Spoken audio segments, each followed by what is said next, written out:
Hey, Don Williams here with today's episode of the Proven Entrepreneur Show. I have a real treat for you today. I have somebody who is rare in the human community. Our guest today is a very successful entrepreneur and a licensed attorney. I happened to have gone to law school because I didn't know what to do after college. Well, that is a pretty rare combination other than people you've taught. RJ Robins, welcome to the Proven Entrepreneur Show. Thank you for having me. I appreciate it. Yeah, my pleasure. Now, My pleasure to be here. those of you who know me know I'm all about customer experience, and the way to get customer experience perfect every time is to think about things from the other person's point of view, not from our own point of view. And I just want to share. So RJon and his team, okay, and you guys know me, I'm like the king of wow. They have out-wowed me. They sent me a book, okay, that RJon wrote. And then a little bit ago, the office called and said, hey, we got cookies. And I'm like, who sent cookies? And they're like, RJon, some guy named RJon. I'm like, oh, I'm going to talk to RJon in a minute. So anyhow, RJon's out wowing me, which I've never seen happen before. And I'm truly, truly impressed. So thrilled to have you on the show. I'm going to ask you 5 or 6 questions about your life. And as you know, this show is designed to help non-entrepreneurs take that first step into entrepreneurship, or entrepreneurs to take the next step. I think we're all entrepreneurs. I think we're born. I think all human beings are inherently entrepreneurs. Some people just don't find themselves in a situation for it to become expressed. It's latent in everyone. Everyone's an entrepreneur. Could be. I certainly think that when you put your problem solver hat on, kind of regardless of what problem you're trying to solve, you are flexing your entrepreneurial muscles, because entrepreneurs at their very core are solving problems. And if I solve problems for customers, I can have a successful business. If I solve problems for staff, I can have a successful team. If I solve problems for vendors, I can build a great network of support. And so it's all about solving problems. Entrepreneurs do it in a business fashion. But I also think I had a guest one time tell me my parents came from India with $20. And that was the greatest example of entrepreneurship they ever saw. And I was like, well, certainly the greatest, very, very courageous. Leave everything that you know, get on a boat, have $20. Go to Canada. Pretty tough. And entrepreneurs certainly do some of that. So let me ask you a question. You've built a very successful business helping attorneys be better business people. Okay. What's one of your businesses? Yes. What's the number one issue with attorneys that prevents them from being great business people? Well, the biggest problem that lawyers in particular have is they don't really understand that it's a business. I used to be a small law firm management advisor with the Florida Bar's Law Office Management Assistance Service. So for 4 years, I lived in the belly of the beast. And it's a documented fact. We worked with over 9,000 solo and small law firms, up to about $10 million in revenue during those 4 years. And by we, it was me and 2 other people. So mostly, I was a third of that. And when I wasn't in the office fielding calls from lawyers on every aspect of starting, marketing, managing, buying, selling, growing, you name it, law firm, I was out in the field fixing broken law firms, because 54% of the bar grievances that are filed start off as a avoidable business management problem. Business management problems lead to all kinds of other problems downstream in law firms and other businesses as well. Certainly all regulated businesses. And when I wasn't doing that, I was in front of audiences, 50 to 500 or more entrepreneurs whose business happened to be a law firm, right? That's the way you got to think of it. I'm a lawyer. My business is my business. The business happens to be a law firm. Over and over and over and over and over again, it became a joke. I don't have a business. I have a law firm. Well, no, you have a business that is a law firm, right? I don't have a business. I'm a doctor. No, you have a business, and I would ask this question. I've now posed this question to tens of thousands of lawyers, right? Since 1999, I've been posing this question in front of audiences large and small. And the question is, what is the business of a law firm? And there was a time when I used to keep count, and I lost count when I got to like 30 or 40 correct answers in all these years, right? And lawyers confuse the job of the lawyer with the business of the law firm. Doctors confuse the job of the doctor with the business of the medical business, the medical practice. Restaurateurs confuse the job of the chef with the business of the restaurant. Hoteliers, innkeepers confuse the job of the hospitality person with the business of the hotel. People the world over confuse the job of the technician who produces the product or the service or the experience with the business that's there to market, sell, produce, deliver, get paid for that product or service. So the answer for lawyers is the business of a law firm is to sell, produce, and deliver legal services and get paid for legal services. That is the business of a law firm. The business of a hotel is to rent rooms. The Ritz-Carlton and the Motel 6 are in the same business. They're in the business of renting rooms. They pursue different strategies to do that. McDonald's and your favorite restaurant, assuming McDonald's isn't your favorite restaurant, I hope, they're in the same business, right? It's just, let's say your favorite restaurant is like a nice steakhouse, right? And they've got, linen tablecloths and fine china and, silverware and a uniformed a server who comes to your table. McDonald's bolts plastic tables to the floor and gives you your food in a bag, right? But they're both fundamentally in the same business, which is marketing, selling, producing, and delivering a food product to a hungry customer. Um, so the number one mistake that lawyers make, which is the number one mistake entrepreneurs everywhere I go make, is they confuse the job of the technician with the business of the business, right? And I'm speaking especially to your audience who is thinking about starting a business, right? Don't be so in love with your product or your service or your skill that you lose sight of what the business is really all about. Love that. And I can see where in my own practice, I've helped numerous law firms, and it's not uncommon for them to kind of miss the business versus the practice of law. All kinds of entrepreneurs do this. They get into the business because they know how to do something, right? Yes. And pretty soon they've cobbled it together into something of a practice, and it hasn't really matured into a business yet, but they're earning enough income from it that they can't afford to do anything else. And then they get stuck because they never really stop to think of it like a business.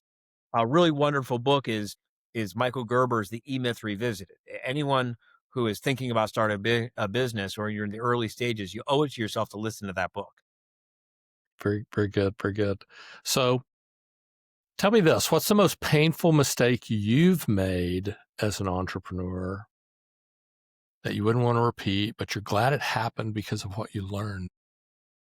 The most painful mistake I've made as an entrepreneur in the 10 years since we launched the business we have today, and it's grown to 36 something million dollars in gross revenue? Or do you want me to tell you the most painful mistake that I made as an entrepreneur in the last year? Or do you want me to share with you the most painful mistake that I've made as an entrepreneur in the last quarter? Or the most painful mistake I made as an entrepreneur in the last month? Or the most painful mistake I made as an entrepreneur in the last week?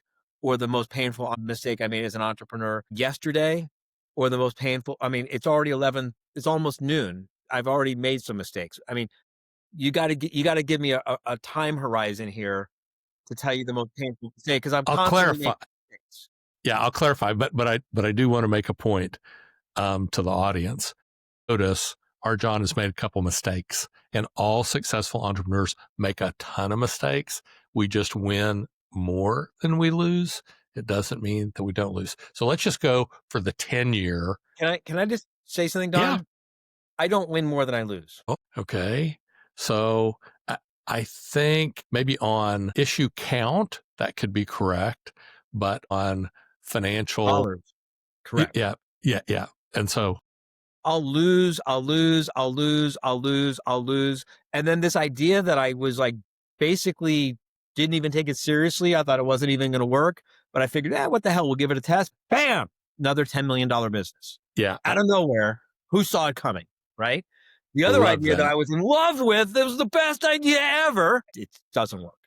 Yeah, yeah. You don't know. Had more Anyone than a who couple tells of you that they those. know is just lying. They don't know. Yeah, I totally agree. So I Everything's was a on a test. call with a client this morning who they struggled horribly, no paychecks, hard conversations at home. How are we going to pay the payroll? How are we going to pay our vendors for 7 years?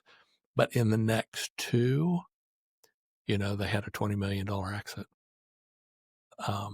And so there's a lot of that in entrepreneurship where if you look at the number of issues or the time, maybe you were on the downside the majority and sometimes the far majority of the time, but the upsides can be so good that I it all did a works out. presentation once, Don, where my then head of marketing and she and I got on stage in front of, I don't know, 500 of our clients, and we did a whole presentation of really creative, amazing, if I do say so myself, if I dare to say so myself, brilliant marketing campaigns. I mean, these were some seriously creative, brilliant, amazing marketing campaigns. And we did about a 45-minute presentation, kind of like laying out the strategy behind it, showing the tactics, showing the implementation, showed the creative and all of that. And the audience was impressed. These were some really high level, amazing ideas, very well executed, by the way. And then we gave the punchline. What they all have in common is they all failed. It Yeah. just didn't work, you know? Yeah. It's, And then there's that thing that we just threw together, like on the fly, almost as an afterthought. And for some reason, it worked. Who knew? Right. Which isn't to say you shouldn't plan, is not to say you shouldn't strategize. It isn't to say, because I got lots of things where I didn't plan it and that's why it failed. I don't want to give the audience permission to just do everything half assed. I'm just trying to make the point that, everything is a test. Everything is a test. Everything is a test. Everything is a test. And if you treat everything as a test, then you never fail. Right. I I've love never that. failed. I just keep learning things. I think you win or you learn, and learning is just a little slower winning. And so that's just how it goes. And I totally agree that if you're lost in the paralysis of analysis, oh my gosh, pull the trigger, make it go. Okay. Even a junky first draft is better than no first draft. And so put it out there, see what happens. You might be surprised. Okay. My Biggest very first problem. info product done, my very first info product that ever produced and sold. All right. It had a typo on the front cover. And I know for sure, and this was a really interesting experience for me as a new entrepreneur. I know for a fact that the typo did not prevent anyone from buying it. And I know that the typo did not prevent anyone, or did not, and I know it didn't prevent anyone from buying it because obviously they didn't know about the typo until after they bought it. Yeah. And the way that the thing was packaged in shrink wrap, there was like a cover letter. And it wasn't until you broke the shrink wrap, removed the cover letter, that you could see that there was a typo on the front cover. You get what I'm saying? And the only two that I got returned, guess what? They were still in the shrink wrap, Yeah. which means they didn't return it because of the typo. Right. And that was one of those happy accidents that taught me such a valuable lesson of just ship it. Seth Godin has a wonderful book you can download for free. He used to sell it. Now he gives them for free, called Ship It, that will change your life. I highly recommend that to everyone. You can download it for free on his website as a PDF. Ship It. Yeah. Love that. One of the things Don Williams Global does, we help people write books. And we're not really a true publisher, but we're more of like a book coach. And we just released a book, I don't know, the last 4 or 5 months 1985 national championship quarterback Jamel Holloway, his story. And, today you do an audiobook, and you do a Kindle book, and you do a paperback, and you do hardcover. And I'm not directly in the editing line before that book gets published, but on the hardcover, we misspelled the star's last name and published the book. Oops. People bought the book. Somebody who bought the book said, "Oh, by the way, this is misspelled." And so we corrected it, but we didn't have one returned because we went out to everybody that had bought that book and said, "Hey, we made like a horrible mistake and we misspelled his name, and you can send it back. We'll send you a new copy, or you can keep it. It may be a collector's edition." And we didn't have Yeah, one like the return. stamp is upside down. Yeah, we didn't have one returned. And so Yeah, I and I hope no one in the audience is taking this as license to just be sloppy. I think that no, the point that we're trying to make is you don't have to be so worried about stuff. People don't just get it done. Make it better later. get it done. So the biggest problem, 10 years, okay, building this great business that hurt, but in retrospect, maybe was a very positive thing. I would have to say it's going to have to be around hiring. I would have to say it had to do with hiring. I was talking with my wife yesterday about a team of really smart people who have very impressive credentials who we hired and then fired. And the whole process, the whole experience was less than 18 months. And during those 18 months, it cost us about $3 million. We lost $3 million. And I mean, that's no fun to lose. There's no way to say it's fun to lose $3 million. It sucks. My wife and I were discussing yesterday is that thankfully these people didn't suck half as bad as they sucked. They sucked all the way as bad as they sucked. Because had they sucked only half as bad, there's a very real possibility we might have tolerated it and put up with it and tried to work around it. But because they sucked as fully bad as they sucked, it forced us to make a major pivot in our entire business model, which is now going to X our business from around $35 million to about $150 million in the next 3 months. I'm sorry, 3 years, 36 months. And had they not sucked so bad, I don't know that I would have been so aggravated and frustrated and pissed off and ready to just burn the ships and start over. So that was a mistake. I mean, so I know I keep citing books. There's a really great book called Thinking in Bets by Annie Dukes. And, can't judge a decision. You can't judge a decision, a mistake or not a mistake, after the fact. You have to judge the decision based on what you knew at the time, right? So you do as much research as you can reasonably do. You do all the analysis that you can reasonably do. Please, if you're watching this podcast, if you're listening to this podcast, do not be a freaking idiot. Hire professionals. Hire professionals, hire professionals, hire professionals who can compress decades into years and years into months and months into minutes. Because the number one problem you've got in business is you don't have enough time, right? And it's not that you don't have enough time in the day. It's that you don't have enough days on the calendar to get everything done that you need to get done. And you don't have time to figure it out yourself. So hire professionals who can shortcut the process. Anyway, back to my point.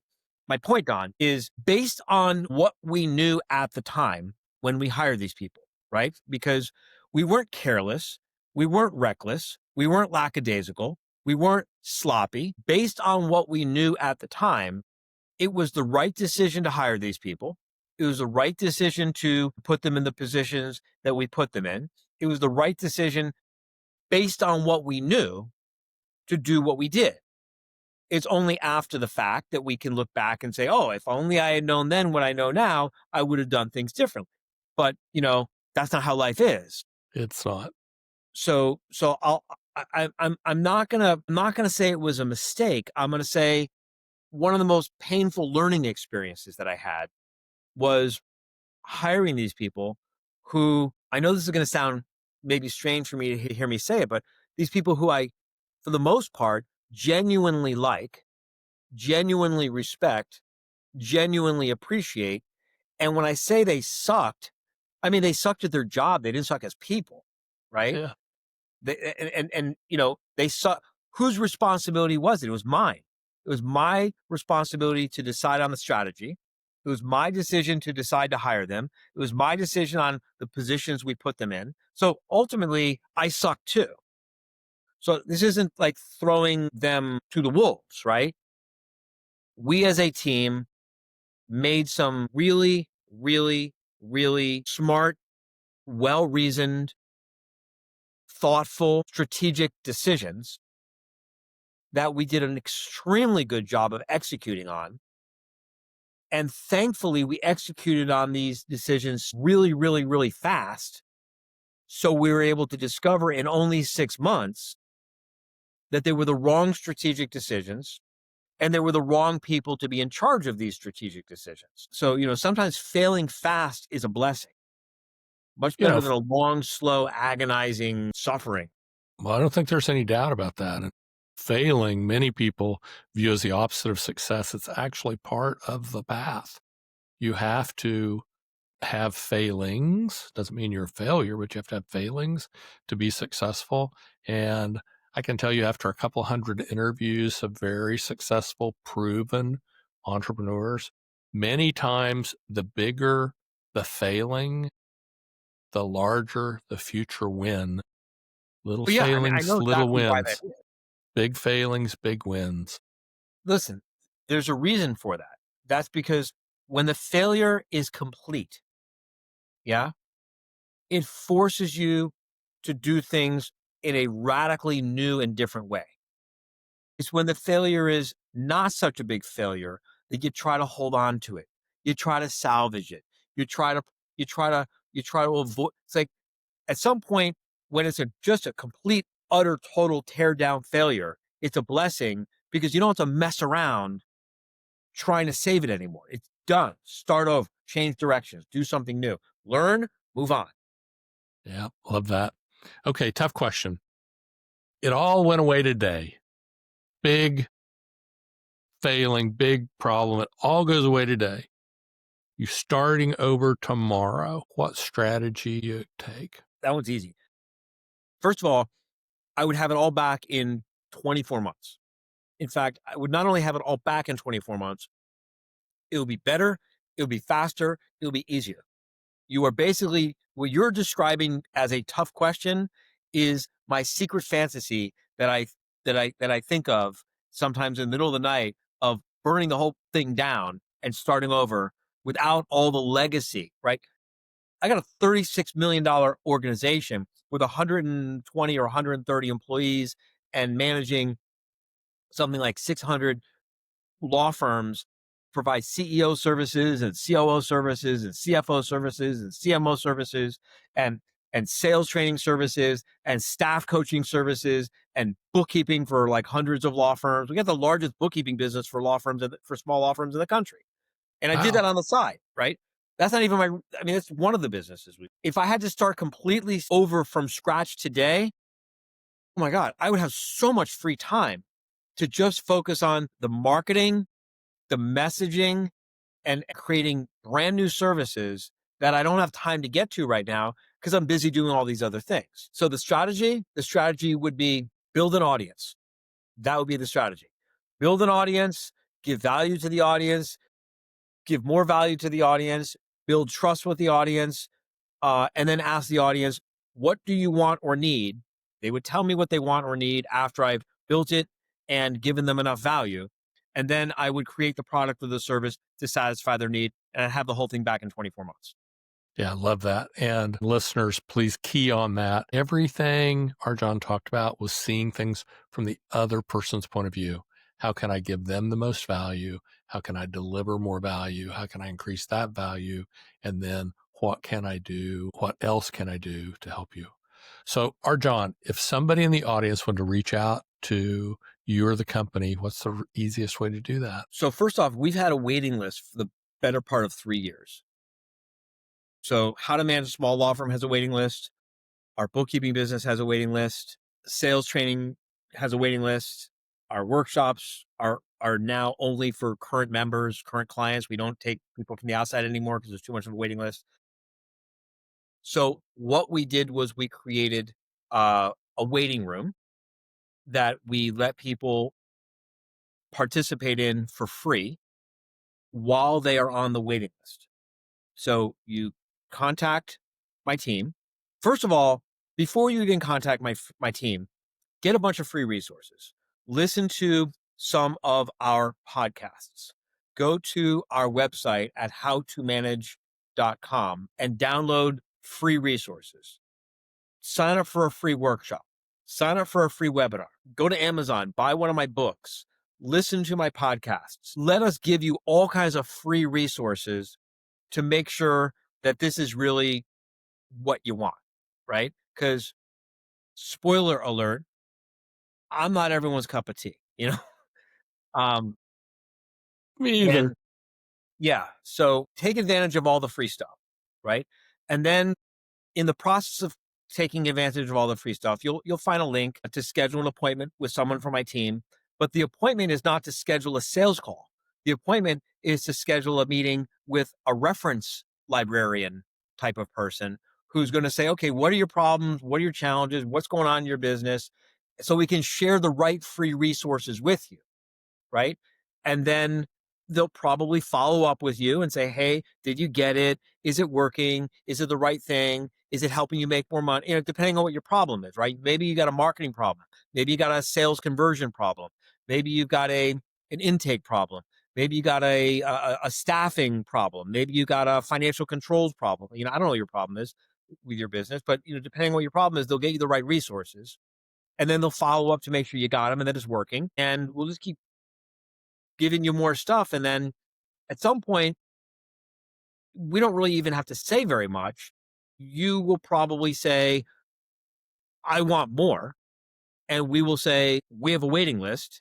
And you'll say, what do I do while I'm on the waiting list? And we'll say, you can participate in the waiting room. And you'll say, how much does that cost? And we'll say, that's also free. And then you'll say, well, why wouldn't I say yes to that?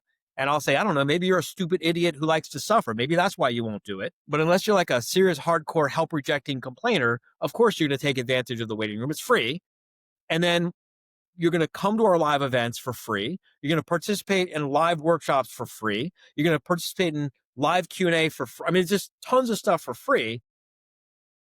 And then when your number finally comes up on the waiting list, you either say, yes, I want in, and the deposit is applied to your first month of retainer, or you say, no, I don't want it, and we give you the deposit back. And believe me, there's people behind you who will be very happy that you made that decision because they'll grab your spot. So the short answer to your question, Don, and I appreciate you giving me this opportunity, is go to howtomanage.com. And from Love there, you'll that. find a portal into our universe. Love that. Love that. And hey, listeners, you've just heard from the Dalai Lama of marketing that when you want to reach out, you can join our waiting list. You can't buy anything. And that's marketing done at a Yoda mastery level. And so thank you for sharing that. Well, it also pisses me off. I mean, it's no fun. I could literally probably make a few $1,000,000 extra right now if I was willing to lower our standards to fulfill the waiting list right away. But then, of course, long term, we would dilute the brand. Yep. So love But that. thank you for the recognition and the compliment. I appreciate that. Yeah. Well, it's truly amazing. I mean, I've been doing this a long time. I know thousands of entrepreneurs around the world. We're about 200 episodes in, 500,000 downloads. And Congratulations for that. thank you That's very fantastic. much. Thank you very much. But let me tell you, what RJon shared with you today is rare air. So listen to this over again and see what you missed. RJon, thank you so much for coming on the show today. It's been my pleasure to have you. I really appreciate you having me. Thank you. And I enjoyed the Thank talk. you. That's today's episode of the Proven Entrepreneur Show. We'll see you next time. Thanks. Bye.